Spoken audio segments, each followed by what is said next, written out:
कुठलाही ऍक्टर खूप नवीन एक्सपिरियन्स आहे. मी नवीन चेहरा आहे सगळ्यांसाठी. पहिल्यांदा गेलंय मी सगळे मला सपोर्टला होते. राकेश सर होते, अक्षय सर होते, प्रीतम मॅम होते. फर्स्ट एक्सपिरियन्स होता माझा आणि खूप चांगला होता. तर 12 जानेवारीला मूवी येतोय खुर्ची.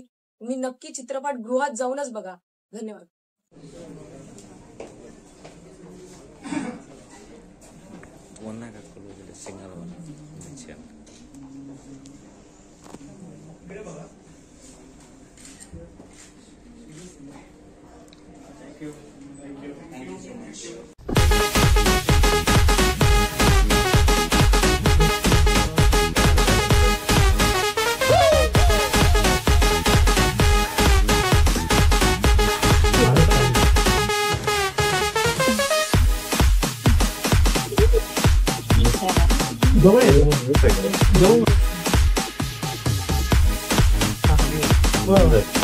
सर इकडे बघा.